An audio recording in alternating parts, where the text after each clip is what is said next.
All right. Well, I'm going to start, and I think there's going to be a couple extra people that are going to filter in. But okay, so to start, my name is Caitlin, and I am the recruitment lead for the Middle East and North Africa. If any of you are, re-applicants or have attended webinars in the past, I've been the regional lead for the Middle East and North Africa for about 4 years now. I have a new last name, so if you don't recognize the last name, it's same person, just new last name. So what are we going to talk about today? This session is meant to provide you with some details about awards that are available in the region and the application process. But the overall goal and hope is that you'll get a sense of what makes Fulbright opportunities in this region in particular very special. I'm going to start with a brief introduction of the Fulbright Scholar Program and the application, and then I'm going to spend a big chunk of time discussing points related to the opportunities that are available in the region for the 2020-2021 academic year. While I hope to answer many of your questions during the course of my part of the presentation, there's also going to be a question and answer session at the end, during which you can submit your questions by typing into the questions module on your screen. I'm happy to answer questions as we're going through. So if you have questions and you want me to stop, just type into the box, and I'll try and take some questions as we're going through. I'll probably save some of your questions for the end. We'll say if your question is really specific to your particular case, I may respond to you privately after the presentation. Okay, so as some of you may already know, the Fulbright program was established in 1946 by Senator J. William Fulbright from Arkansas. Having had his own exchange experience abroad through a Rhodes Scholarship, he was able to see firsthand the value of international and people-to-people exchange for fostering mutual understanding. Using the sale of surplus U.S. government World War II property to fund the program at its outset, he introduced the bill to Congress, and it was signed into law by President Truman. And the Fulbright program today remains the flagship international exchange program designed to increase mutual understanding between the people of the U.S. and people of other nations. And it is sponsored by the U.S. Department of State's Bureau of Educational and Cultural Affairs. And the program is administered in close collaboration with U.S. embassies, Fulbright commissions, and the Institute of International Education, which is the agency that I work for. We administer the program on behalf of the Department of State and the Fulbright commissions. And today the program operates in over 140 countries worldwide, and its alumni include 82 Pulitzer Prize winners and 59 Nobel Prize winners.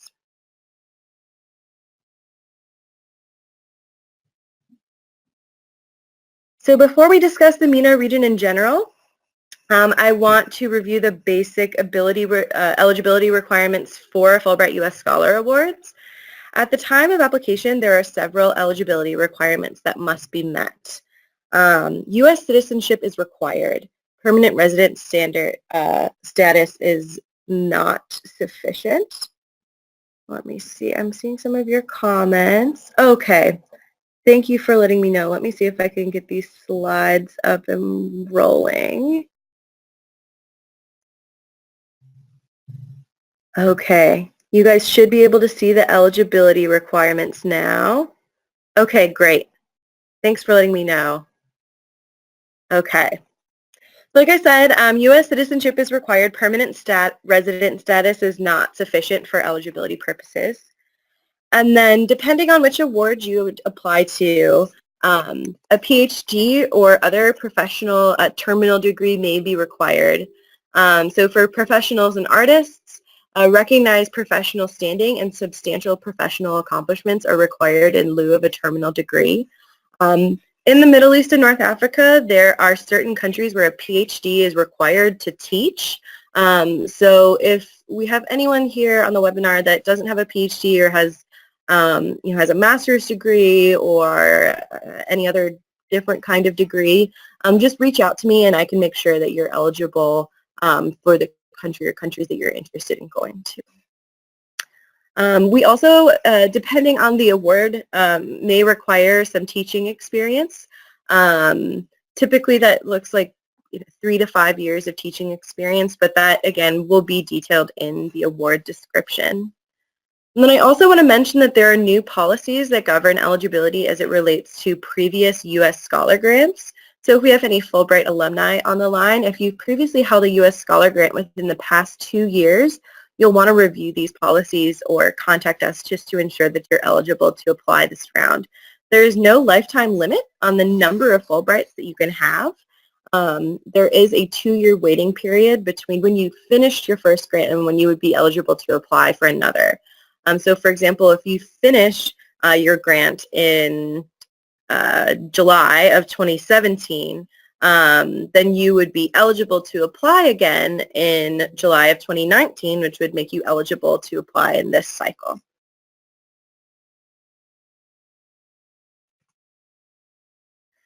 Okay, and what does the application look like? It's pretty straightforward, and the page limits I'm going to mention today are hard limits. So if you go over, you'll end up hearing from us at the technical review stage of the review process to modify your application materials. So, read the directions and stay within the page limits. We will sort of catch those, we'll catch things if they go over, and we'll just ask you to change it. In addition to a standard form with all your personal information, which is all done online, we ask for a 3 to 5 page project statement. Broadly speaking, this document should address what you propose to do, how you propose to do it, why it is important, and what benefits it is going to produce for you, your host institution, the host country, and as well as your home institution back here in the U.S. There's a ton of guidance about the project statement on our website, including some prompting questions and samples. So I really encourage you to review those resources on our website. They're very helpful. You'll also need to submit a tailored CV of up to 6 pages, including a publications list. Try to keep it to what is most relevant. I understand that as academics, a lot of you are going to have, 10, 20-page resumes. You're going to want to trim them down to what is most relevant to the project that you're working on, and make sure that you're sort of not reiterating anything that can be found elsewhere in the application. For example, there is a section of the application that talks about language proficiency, so that's something that you could leave out of your CV if you're sort of struggling to cut down to the 6-page limit. 3 letters of reference are required. If you're proposing to do any teaching, at least one of those letters must address your teaching. So someone that has seen you in the classroom or has been a part of your teaching, review process, a department chair or something like that, would need to speak to your teaching abilities. We have requirements for submission of references on our website, but I want to underscore that applicants must register their referees in the online application, and the references must be submitted via the online application. You cannot submit a reference for someone, and we do not accept them as mailed-in references. It's all fairly straightforward in the online application. If you are proposing to teach, you'll need to submit 2 to 3 sample course descriptions or syllabi, up to 10 pages in total. These course descriptions should be designed by you and be expressive of your philosophy of teaching. And you'll want to indicate whether they've been used previously or have been developed for your application. And it really doesn't matter to us whether they're old or new, or you can do a mix of old and new. Either works. If you're going to be conducting research, we will need to see a 3-page bibliography, which I think is one of the most commonly misunderstood parts of the application. The bibliography is not an extension of your project statement of work cited from that document. The bibliography is more like a lit review, but without the really excessive annotation. There's no standard format for it, so you can really organize it however you'd like, but it should reflect the current state of research on the proposed topic and include articles written by scholars other than just yourself. I've seen it done a lot of different ways. One idea for you, I've seen people sort of split up the articles that they're citing by theme. So introducing sort of a theme, and then here are 10 articles on that. Here's another theme. Here are 10 articles on that. That's one way to organize it, but you can sort of do it in whatever way makes most sense to you. And then depending on the award, there may be some language proficiency required. If you're planning to do teaching, make sure that you confirm your host institution's language of instruction. For research projects, what we require is language fluency sufficient to complete the research project. So what does that mean? For applicants that do not have any local language proficiency, you'll need to demonstrate the feasibility of conducting the research in English. So that means, if you don't speak Arabic or French, you'll want to, in your application components, talk about whether you plan to work with a translator or, for example, if you're going to be working in a lab, if you can feasibly complete the project using only English. Non-native speakers who have Arabic or French language abilities will be asked to complete a two-part language proficiency report. Part one is a self-evaluation, and part two asks you to register an external evaluator within the application as sort of a fourth letter of reference.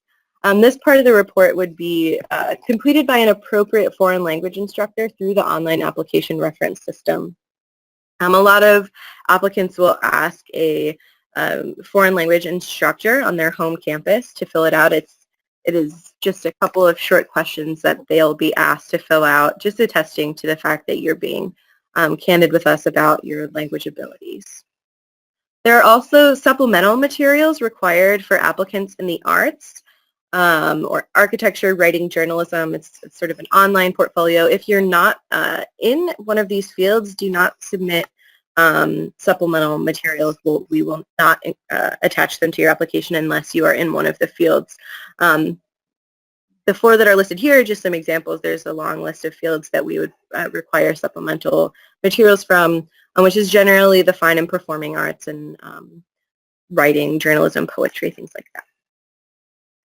And then the letter of invitation is, I would say, probably the most difficult part of the application. Well, for some applicants can be the most difficult part of the application to complete, and it's something that, being that we are in March and applications are not due until September 16th, you have a lot of time to get started on this, so I recommend really jumping on this piece first, really before you start on any of the other application materials.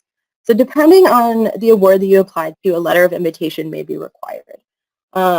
If it says a strongly preferred or preferred, you will be at a disadvantage if you don't have one. However, your application will still be reviewed without it. Given, like I said, we have a lot of time between now and when applications are due, I recommend that even if it's not required or if it's optional, that you try to pursue one. It will strengthen your application a lot. So the letter of invitation is essentially a letter from the host institution that you would be partnering with for your teaching or research that outlines what you're being invited to do, the period of time that you're being invited for, and a really good letter will also go into a description of the host's interest in your project. The letter should be on official letterhead, and if it is not in English, you would need to include an English translation of it along with the original. And one of the most common questions I get from applicants is, how do I get a letter? If you do not already have contacts in the host country of your own, or if the contact information is not already listed in the award description, which sometimes it is, we do have some recommendations. One is to use the resources on your home campus, such as the international office or your colleagues. Reach out to your Office of Merit Awards, your Fulbright Scholar Liaison. There may be resources that they have for your MOUs that your institution has where they can sort of help you with that. You can also check to see if there are any Fulbright visiting scholars or scholars in residence on your campus in our Fulbright Scholar Directory. If you see that there's a visiting scholar from a country that you might be interested in going to, you can reach out to them, get to know them, and see if perhaps they would be interested in inviting you to their home institution after they've finished their Fulbright. Another is, like I mentioned, the Fulbright Scholar Directory. If you go into the Scholar Directory, you'll find a listing of going back all the way to, I believe it goes back to 2010, It lists the names, project titles, countries, and host institutions of our Fulbright alumni. So they are very helpful people. If you see someone who has previously gone to a country you're proposing to go to, you can reach out to them and ask for an introduction to their contacts. 99% of the time, our alumni are going to be very helpful. They've been in your situation before, so they're usually happy to make introductions for you. The Scholar Directory can also be used as just a jumping off point if you want to see where Fulbrighters have gone before to get sort of an idea of maybe which universities in Morocco have hosted Fulbrighters before. It'll give you a list, and you can sort of go from there. Also Google is your best friend. Look at the university websites in the host country, and you can typically locate contact information for different departments. More often than not, you can find this information with just a couple of keystrokes. I personally, and us at IIE, we do not keep the names or contact information for people at specific host institutions. So this part is going to require some hard work and ingenuity on your part. I would say that at least half of applicants are coming into their Fulbright application without a particular host institution connection that they're going to pursue. You're all sort of in the same boat in that you're sort of cold calling, cold emailing, if you will, seeing if there is a good fit between what you want to do and what the host institution is interested in. I always recommend that when you reach out to host institutions, that you include a copy of your CV, sort of a brief description of what you want to do. If you're proposing to teach, maybe some of the courses that you've taught in the past. But most importantly, make sure you're asking the question, what can I do for you, or what does your institution need? The Fulbright program is about this sort of mutually beneficial relationship. So make sure that you're reaching out and seeing what are maybe some of the courses that they would need you to teach based on what your expertise is. So I'm going to discuss a few award highlights in the region in just a moment, but I also encourage you to browse the catalog on your own. You can narrow down your search by region, country, discipline. You can even do a keyword search, which is all done through the advanced search feature. Discipline preferences are typically listed in the award description, but then the Middle East region also offers all discipline awards to almost every country, which are open to scholars in any field. So when you're searching the catalog, we recommend thinking about the relevance of your expertise and project to the host country. Ask yourself, how will the host country benefit, and what do you hope to achieve while on your grant? I'm asked all the time about where I think an applicant would be most competitive, and I'm happy to make recommendations if you are sort of caught between one or two awards. You can only apply to one award per competition, so choose wisely. But the simple answer to where will you be most competitive is the award descriptions are written by the host countries. They describe exactly what they're looking for, and so scholars are going to be most successful in countries where their skills match the desired specializations of the host country, and where you can make a strong argument for what the benefit is to the host country. So why go to the Middle East and North Africa? The Fulbright U.S. Scholar Program to this region offers unique opportunities for scholars to immerse themselves in one of the most dynamic political and social landscapes in the world. In addition to generous stipends for housing and living expenses, embassy and commission staff in country help incoming Fulbrighters secure suitable housing and introduce them to the community in the country. Grantees are not expected to navigate the landscape alone. There is commission or embassy on the staff that provide ample support to Fulbrighters. In most MENA countries, Fulbright also offers a generous dependent tuition reimbursement, meaning that a large portion, if not all, of the cost of the education, if you're bringing any school-age dependents with you, can be reimbursed at the end of your grant. Details about this award benefit and stipend ranges are available under the award benefits tab under any of the award descriptions. And then beyond the logistics of conducting a grant in the region, when previous scholars have given us feedback, about their experience doing a Fulbright in this part of the world. We hear the word transformative a lot, referring to both professional and personal aspects of life. Fulbrighters are welcomed into the communities that they conduct their grant activities in, and are often invited to participate in weddings and Ramadan celebrations and other cultural events that a lot of Americans that travel to the region never have the chance to experience.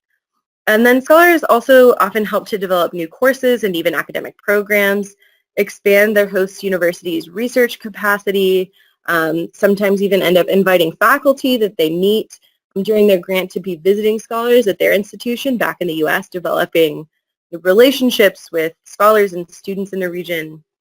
So the potential to make a lasting impact is enormous, particularly for Fulbrighters that decide to go to the Middle East and North Africa. So we offered a couple of new exciting innovations in the region. The first is the Flex option, which was designed for scholars who require multiple visits to the host country over shorter segments. So each segment would be at least 1 month long, and the maximum length of the Flex grant, when you add up all of the segments, would be 6 months. So you can take what would be a longer grant, a semester or a year-long grant, and split it up into 2 or 3 shorter segments, which you would spread over 2 academic years. And this isn't available everywhere. Flex, at least in the Middle East and North Africa, is only available in the countries that you see on your screen: Egypt, Kuwait, Morocco, the West Bank, Saudi Arabia, Tunisia, UAE, and the Middle East Regional Research Award. So the Middle East Regional Research Program is another unique opportunity for you to consider. Scholars can apply to conduct research in 2 or more countries in the region, either the course of one continuous grant segment or as a flex grant. So for example, you could spend 2 months in Egypt, 2 months in Israel, and then 2 months in the West Bank. You can do it all in one go, or you can spread it out over 1 or 2 years.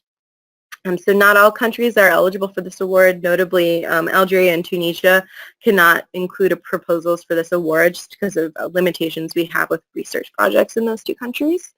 A PhD is not required for this award, and applicants would need to get a letter of invitation from each host country that they're planning to go to. Okay, so now let's go into some of the other regional highlights. I want to just give a warning that I'm not going to be going into the stipend amounts for each country. You can discover that on your own by visiting the catalog of awards and navigating over to that award benefits tab. The catalog is your best friend, and so answers to most of your questions are going to be there or on our website. So Algeria offers 2 awards.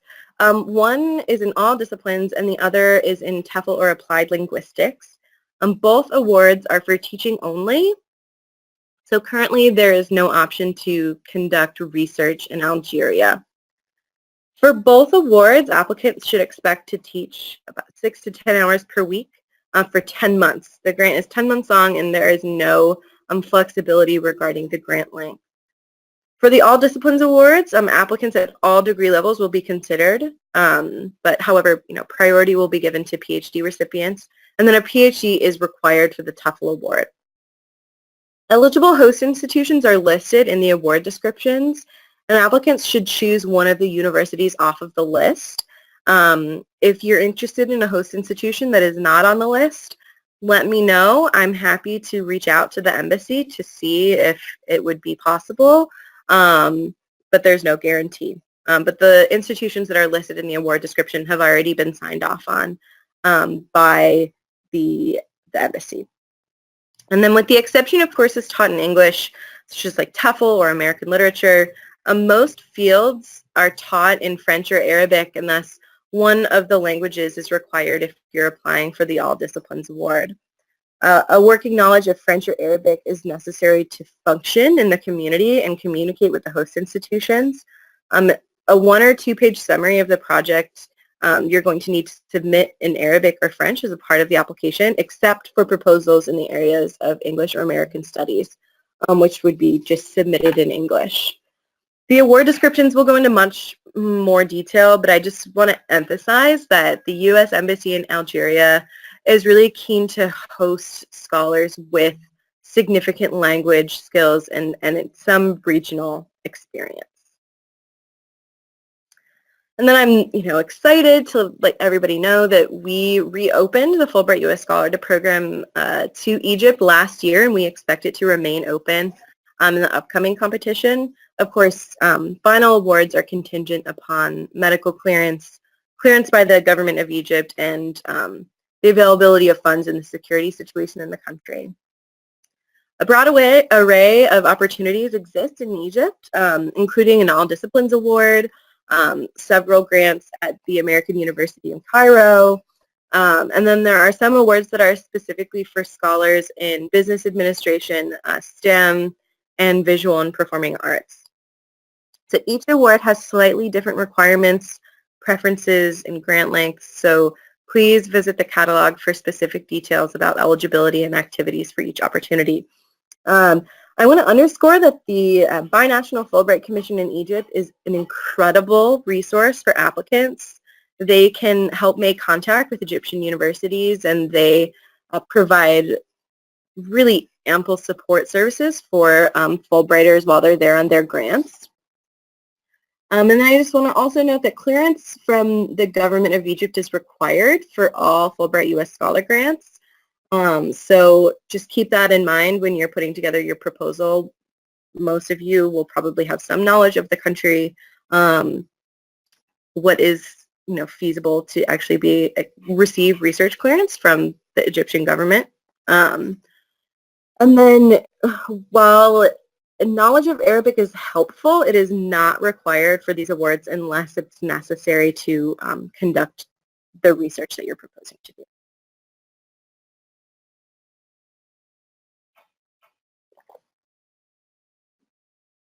Okay, so for Israel, Israel is really a top destination for U.S. scholars to the region. And you can teach or conduct research in pretty much any field. Any accredited institution of higher education can serve as a host institution. So the range of opportunities is very broad. This year's category, this year's awards are sort of in two main categories. We have the Senior Scholar Fellowships and the Postdoctoral Fellowships. The Fulbright Commission in Israel will probably award about 8 grants in each category. So there are 8 fellowships available for the senior scholars. For this award, you would need to be an assistant professor or higher to be considered a senior scholar. But additionally, the award welcomes applications from senior professionals or accomplished artists or writers. The program is open to all fields of study, and the scholars' proposed activities might include research, lecturing, or a combination of both. And this grant in particular is 4 months in length. Shorter or longer grant proposals will not be considered. A letter of invitation from an accredited Israeli institution is required at the time that you apply. And candidates should take into account that host institutions are obligated to make a financial contribution of $2,000 to the Fulbright Commission in Israel, which is credited towards your overall grant benefits. This can be a little bit complicated, and the Fulbright Commission in Israel is happy to talk about this with you. I'm going to be hosting a webinar specifically about Fulbright opportunities in Israel, and it's going to be co-hosted by me and a member of the staff of the Fulbright Commission in Israel. And that's going to be in April. So if any of you are interested in attending that webinar, or you're interested in Israel, I highly recommend also attending that particular webinar. You can just reach out to me and I can send you an invitation. The Fulbright, so going back to the Senior Scholar Fellowships, you'll see that there are also several partnered awards in this category. These are awards where a university is already sort of offered to provide this financial contribution. So there are awards at Ben-Gurion University, Hebrew University, Tel Aviv University, and University of Haifa. And so the financial contribution is not something you need to pursue if you apply to one of those partnered awards. If you don't want to apply to one of those 4 universities, if there's another host institution in mind, you would apply under the General Senior Scholar Fellowship All Disciplines Award, and you would need to approach your host about the financial contribution. And then the Fulbright Commission Israel also plans to award usually about 8, maybe a little more, grants for postdoctoral scholars. And so these unique and prestigious grants are open to researchers in all academic disciplines and would support them for up to 2 academic years, either 1 or 2 academic years. And then you would need to include an expression of interest from a host institution, which typically takes the form of acceptance into the host institution's postdoctoral fellowship program. According to Israeli regulations, a researcher would be considered a postdoc for a period of 5 years, beginning from the date of the award of his or her doctorate. So to be eligible for a Fulbright, a postdoc in Israel, candidates must not have received their degrees earlier than August of 2015 to be eligible. Similar to the Senior Scholar Fellowships, there are partnered awards at Ben-Gurion University, University of Haifa, the Weizmann Institute for Science, and the Israel Institute. Like I said, I'm going to be hosting a webinar in April specifically about opportunities in Israel. So if these opportunities interest you, I recommend tuning in for that one. Okay, I have a question here. So to be clear, Israeli partnered institutions do not require the financial contribution. That includes Ben-Gurion University. Correct. So if you're applying to one of the 4 universities that I mentioned, Ben-Gurion, Hebrew University, Tel Aviv University, or University of Haifa, they've already agreed to the $2,000 financial contribution. So you still would need a letter of invitation from the host, but you wouldn't need to approach them about the financial contribution. And I really recommend coming to the next webinar, and you can pose some of these questions to the Fulbright Commission in Israel, and they'll be able to go into a little bit more detail about the requirements. And then the degree requirement is it August of 2015 or 2014 for the 4-year limit? So it would be August of 2015 because the grants would be starting in academic year 2020. Okay, I'm going to move on to our next country. So for Jordan, there are 2 different award opportunities available. There's an All Disciplines and a TOEFL award. The TOEFL award is a teaching post for 1 or 2 semesters. And there's a detailed list of the preferred specializations within TOEFL and Applied Linguistics in the award description. But for both awards, a PhD is required if applicants are proposing to teach. For the All Disciplines award, if you teach, you need a PhD. If you're going to do research and you happen to be in a different field, we've seen applicants in film studies, in I'm sort of blanking on different disciplines, but we have seen people without PhDs be approved for research but not for teaching. So some of the priority disciplines for Jordan are migration studies, nursing, and business administration, but applications are welcome from scholars in all fields. The Fulbright Commission in Jordan is really committed to ensuring that each grantee becomes a member of their Fulbright family and feels that the Fulbright Commission, they operate out of what they call the Fulbright House, sort of becomes like a home away from home that's ever present from the day that you arrive in Jordan. So they are regularly assisting incoming Fulbrighters with everything from, finding suitable housing to identifying schools for any school-age dependents that are coming along. They also host a lot of cultural events and have a book and DVD lending library. So that is all to say that the Fulbright Commission is extraordinarily supportive to the grantees once they're in the host country. They're also usually pretty happy to help applicants if they're having issues reaching out to host institutions. If they're not able to find contacts. So if you are interested in Jordan and you have already tried on your own to reach out to host institutions and you haven't had much luck, let me know and I can reach out to the commission for you. And usually they're they're able to help out with that piece. So new as of last year is our 7 to 10 month joint Morocco-Spain award. So Spain and Morocco have historically shared a lot of, environmental, historical, and cultural links. And so the aim of this award in particular is to heighten awareness of those links.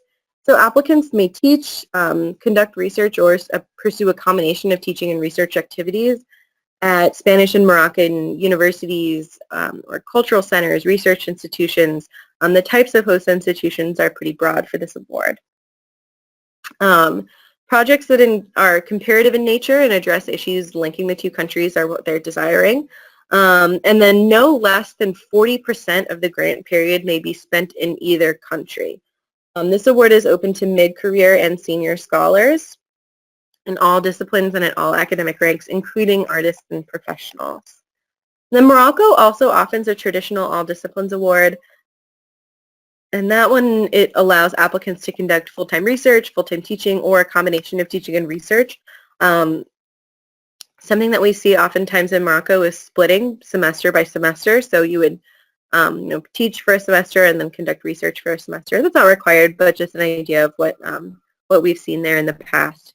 The flex option is also available for the All Disciplines Award to Morocco. For grants with a teaching element, a PhD is strongly preferred, along with at least 3 years of teaching experience. Applicants in the arts may have other qualifications. And so for research-only grants, professionals and other non-academics will be considered. Historically, I think about a third of all research grants have been in anthropology, and so the Commission really does encourage social science research in Morocco. But a couple of other priority disciplines that they listed this year are American Studies, Agricultural Sciences, Fine Arts, all social sciences, religious studies, and TEFL.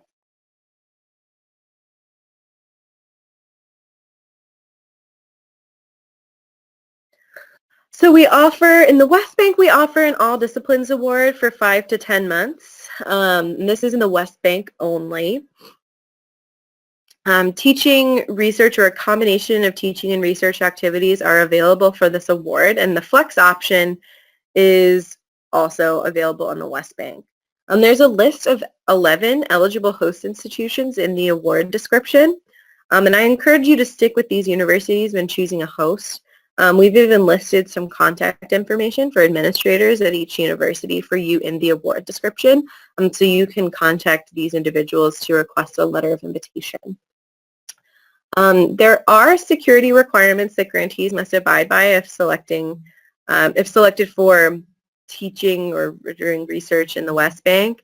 And so these include using a list of approved checkpoints, living within the municipal boundaries of particular cities, and refraining from use of public buses.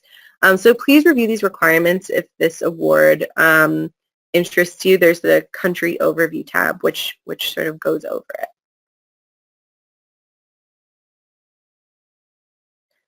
Well, I want to mention this particular picture I took myself. I've been to the West Bank a number of times. It's a really lovely place to do a grant.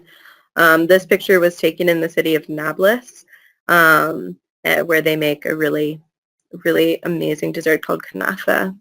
So if any of you are interested in the West Bank, I really do recommend taking a look at Nablus as a host city. And then in Tunisia, we offer a 5 to 10 teaching or a combo teaching research opportunity. So research only is not permitted, but the flex opportunity is available. And while all disciplines are welcome, the U.S. Embassy in Tunisia has emphasized that proposals that support Tunisia's democratic and economic development are preferred. A letter of invitation is also preferred. Applications for all locations in Tunisia are welcomed. However, security considerations will be taken into account when they're reviewing the proposals. Teaching is in Arabic or French with the exception of American Studies, Business, and Law. So applicants really should discuss the language of instruction with their proposed host institutions, as there may be some level of French or Arabic required, depending on the institution, of course. Successful applicants must demonstrate their language skills and they're strong enough to excel in that environment. And then also to note if we have any people with MBAs, an MBA is sufficient for teaching business. However, a PhD is going to be required for all other disciplines. And then we have a ton of awards in the Gulf countries. In Bahrain, we have 3 awards. All of them are for 10 months and would begin in September of 2020. The host institutions in Bahrain will consider placements in a wide variety of fields. However, successful applicants are able to demonstrate how their field of study can contribute to promoting Bahrain's economic future. Any appropriate host institution is eligible for the All Disciplines Award, while the Business and Education Awards have specific host institutions already identified. And awards to Bahrain do require a PhD. Kuwait is also a really wonderful place to do a Fulbright. The grants are 4 to 9 months and would involve a combination of teaching and research. All fields are welcome. The flex option is also available here. Contact information for the public affairs section of the U.S. Embassy is actually listed in the award description, and they are very happy to assist in facilitating contact with host institutions. For Kuwait, a PhD and at least 5 years of teaching experience are strongly preferred. Grants to Oman may be anywhere between 5 and 10 months. There's a list of 6 eligible host institutions in the award description, though others will be considered on a case-by-case basis. We've also listed contact info for administrators at those institutions to help out with the letter of invitation. A PhD or an MD is preferred, but applicants with MBAs, MFAs, or other terminal degrees and substantial teaching experience will also be considered. Then moving on to Qatar, we have a new 12-month postdoctoral fellowship in water, energy, and the environment at Hamid bin Khalifa University.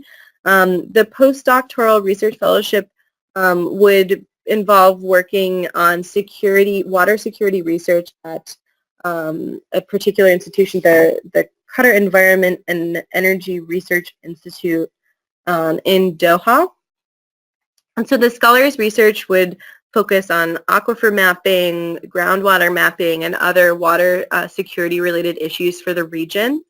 The grant supports the statement of intent signed by NASA and HBKU. The project would potentially lead to the launch of a satellite-borne radar imaging technology that can be used to map underground aquifers in Qatar. So this is a really interesting award opportunity. It's sort of the applications for understanding climate change on our planet and water traces on planets like Mars are really interesting. So to be eligible, candidates must have received their PhD no earlier than 2013.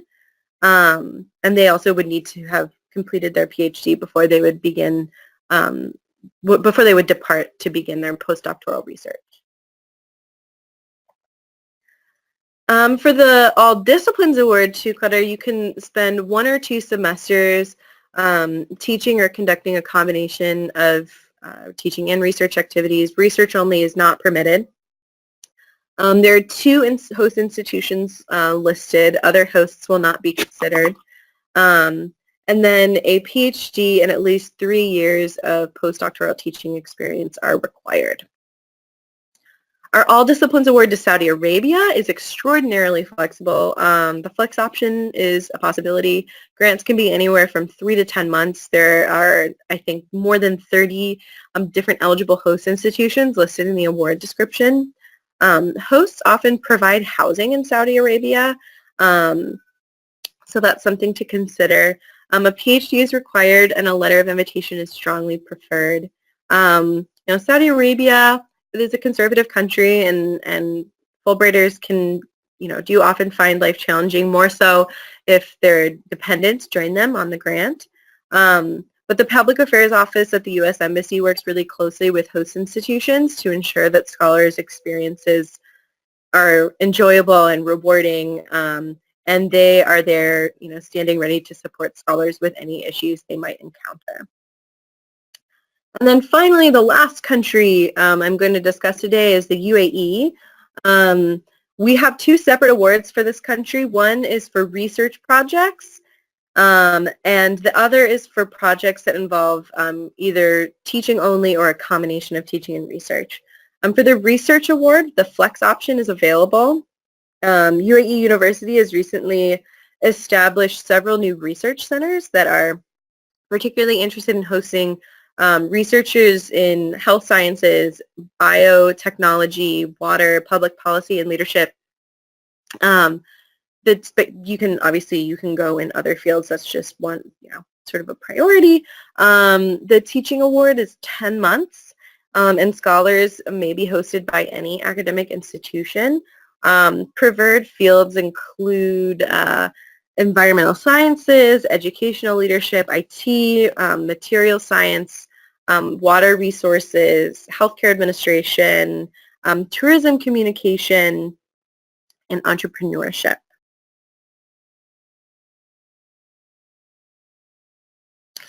Okay, so that sort of concludes the highlights. Now I'd like to open up the virtual floor to any of your questions. So go ahead and type them into the chat box on your screen if you haven't already. Like I said at the beginning of the presentation, if your question is really specific to your situation, I may contact you privately after the webinar to follow up. I try to keep things in the webinar sort of broad and general and applicable to everybody. I've listed a couple of frequently asked questions on the screen as well.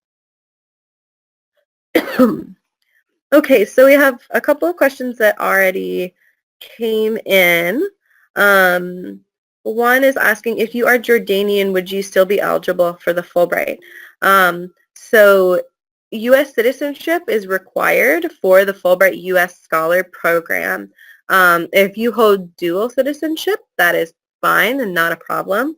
If you do not have U.S. citizenship, then this program would not be the program for you. You'll want to take a look at the Fulbright Visiting Scholar Program, which is administered through the Fulbright Commission in the U.S. Embassy in Jordan. If you just Google Fulbright Visiting Scholar Jordan, it'll take you directly to the page where you can apply for that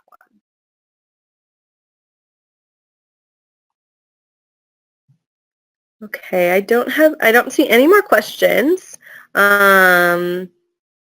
Okay, here they're coming in. Can you clarify the definition of research as it applies to art? Would photography classify? We have a very broad definition of research, so it's really, with your particular field, it is really on you to make the argument that what your proposed activities are qualify as research. Yes, we have seen people go and do photography projects, and that is considered research. We've seen artists go to a particular country to study the light of an area, and they are working on developing, works while they're there studying this particular kind of light. I think that, it is a little bit more difficult to define as an artist, but we really leave that to you to make the argument that what you're proposing to do is considered research.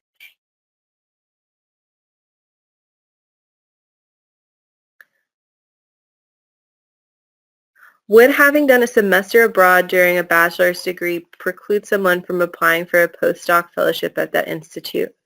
No, that would not be an issue. The only limitation, I'm assuming this is for the postdoc in Israel, but if you cannot have already started your postdoctoral work in the country when you're applying for the award.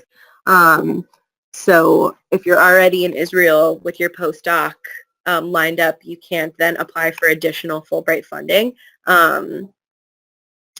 But having spent previous time in the host country or at the host institution, particularly if it was, if it was done as an undergrad and it was only for a semester, that's not an issue. We do have a number of applicants that are applying to go back to their country of origin or going back to a university that they've already taught at before. Um, for applicants that are coming from those categories, I would recommend that you, if you've already worked at an institution or you taught there for a year or got your PhD at an institution, then I would say look for another host institution in the country. But if you were only there for a semester abroad during your bachelor's degree, it's not an issue.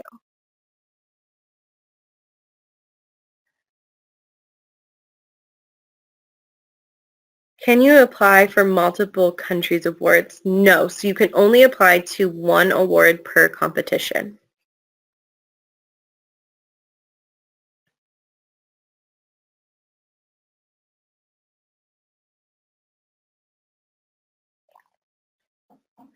Okay, is it possible to see project statements and sample abstracts? So we do have some sample extracts from project statements on the website. So I would recommend going there first. Whether we have ones that are specific to your field, I don't know. But another possibility, if you don't see project statement samples that are specific to your field, I would recommend taking a look at the Scholar directory and see if there's anyone that has done a project similar to yours or that's in a similar field. And you could reach out to them and ask them if they'd be comfortable sharing some of their application materials. That's always a possibility as well.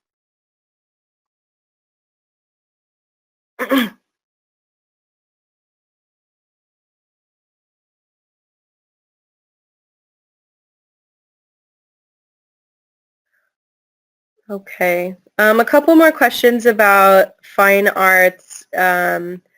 Would you need a PhD or would an MFA suffice? An MFA is considered the terminal degree for creative fields, so an MFA would be fine.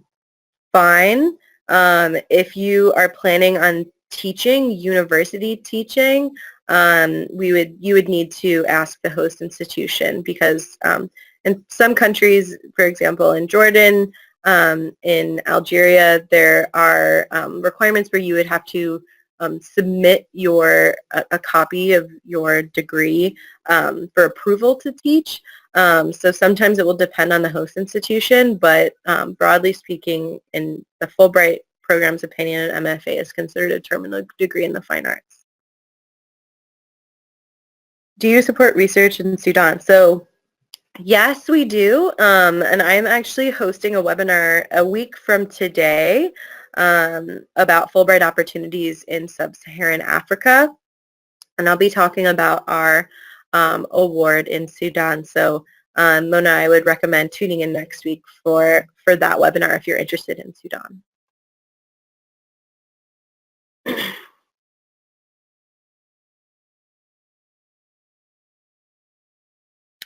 Okay, question about a letter of invitation. If I can't secure a letter of invitation from a faculty member with whom I would collaborate, can I secure a letter of invitation from a university or departmental dean? So that's fine. We've seen it go both ways. We generally recommend that you try to get a letter from the person that you would be collaborating with most closely. Because they're usually able to go into a little bit more detail about your project and why they, as a host institution, are interested in having you on campus. However, there are sometimes reasons why faculty are not allowed to write letters of invitation. Sometimes it has to come from higher up, and that's fine. It can come from anyone at the host institution. If it comes from a dean or department chair or something like that, that is also fine.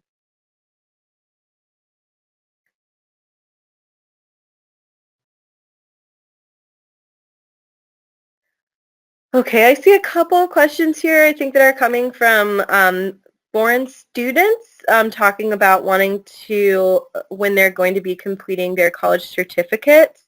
finishing their exams. The program that I'm talking about here today is the Fulbright U.S. Scholar Program, which is for American professors, scholars, and professionals that want to go abroad to do teaching or research. If you're a student that's interested in coming to the U.S., then you would want to apply to the Fulbright Foreign Student Program, which if you just Google that program, you'll come to the webpage about how to apply through your home country.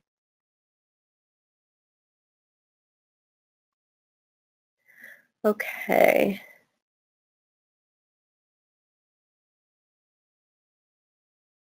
If I'm applying for a teaching award, can the invitation letter come from the school/dean? Yes, that's fine.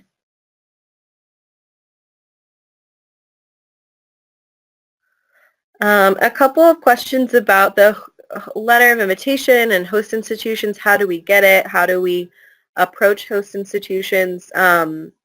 I went over that a little bit earlier in the presentation, but I would recommend also visiting our website. We have a page on our website about developing host institution contacts, and there are recommendations, there are links to the Fulbright Scholar Directory where you can sort of search to see what previous Fulbrighters have done. So if you want to just shoot me an email, I can direct you to the place on the website where you can find all of that information.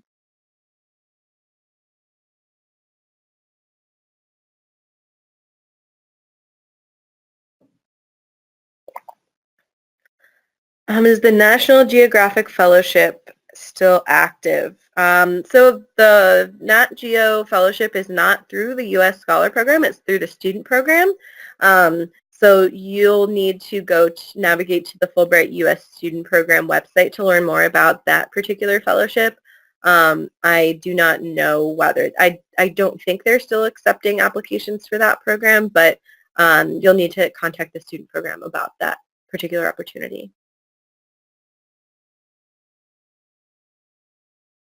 Okay, well, I don't see any more questions here.